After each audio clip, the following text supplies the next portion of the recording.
Ever hear a story that just sticks with you, that makes the hairs on the back of your neck stand up every time you think about it? Well, I've got one for you today, and it's a real chiller. It's about a place locals call the Whispering Woods, and for a very good reason. Imagine this, you and your 3 best friends just graduated high school, full of life, ready for anything. That was Leo, Maya, Chloe, and Sam. To celebrate their freedom before college swept them off to different corners of the country, they decided to go on one last adventure together, a camping trip. They picked a spot deep in the sprawling Blackwood Forest, a place known for its ancient, towering trees and eerie silence. They wanted to get away from it all, and they certainly did. The first day was perfect. They set up their tents, built a crackling campfire, and spent the evening laughing, sharing stories, and roasting marshmallows under a blanket of stars. The forest was peaceful, the air was crisp, and everything felt right. But as night deepened, a strange phenomenon began. It started with Maya. She was telling a story when she suddenly stopped, her head tilting. "Did you guys hear that?" she asked. Everyone went quiet, listening. "Hear what?" Leo replied. Maya shook her head. I thought I heard someone whisper my name." The others laughed it off. "It's just the wind, Maya," Chloe said, nudging her playfully. "Don't let the woods spook you already." They tried to return to their conversation, but the mood had shifted. A few minutes later, it was Leo's turn. He froze mid-sentence, his eyes wide. "Okay, no, I definitely heard it that time, clear as day. It said Leo." This time no one laughed. The fire crackled, but otherwise, the woods were unnervingly still. There was no wind rustling the leaves. The sound had come from somewhere in the darkness beyond their campfire's glow. Then Chloe heard it. Chloe, a soft, drawn-out whisper that seemed to come from right behind her. She yelped and spun around, but there was nothing there but a wall of impenetrable blackness. Panic began to set in. The voices weren't just in their heads. They were real, and they were coming from all directions.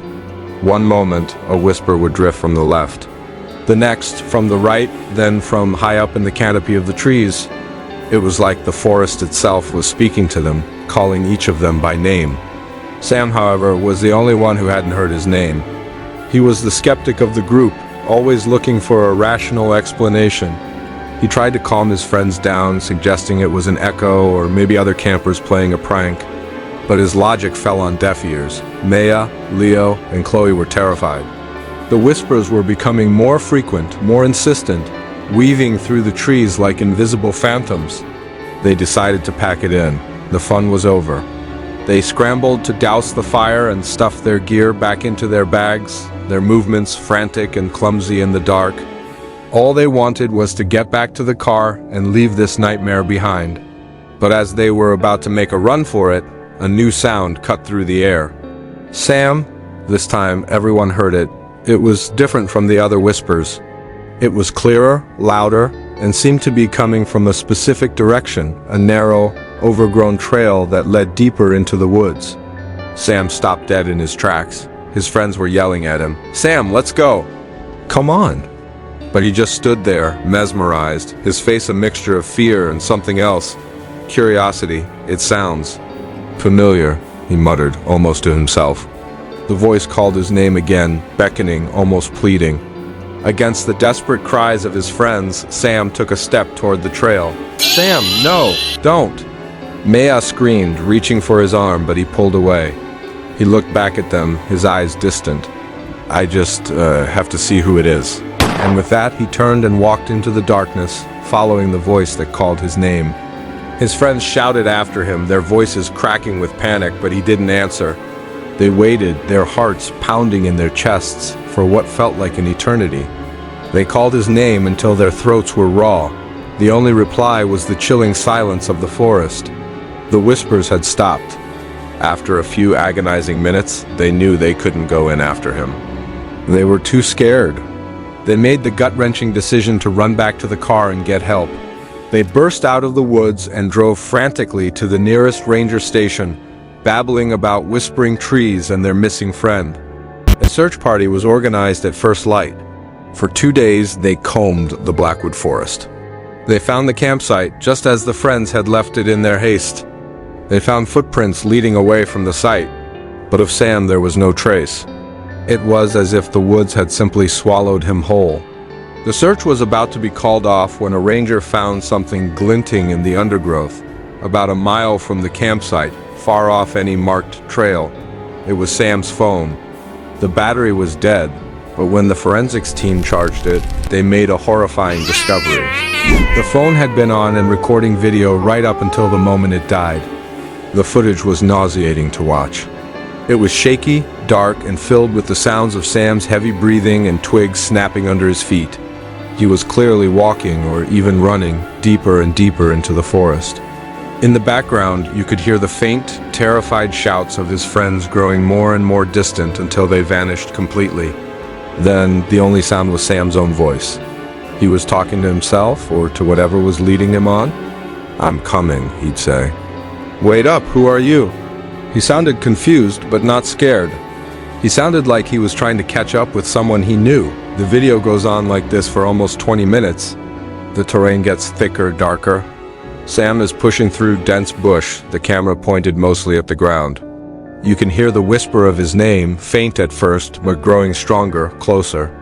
It's an eerie, genderless voice, and it seems to be coming from just ahead of him. Then, the final minute of the recording. Sam stops. The camera lifts. It's pointing at a massive, ancient oak tree, its branches like gnarled arms reaching for the sky. The whispering is loud now, seeming to emanate directly from the tree itself. "Sam," it calls, a long, drawn-out syllable. On the video, you can hear Sam's breath hitch. He whispers one word, "Mom?" Then the camera jerks violently.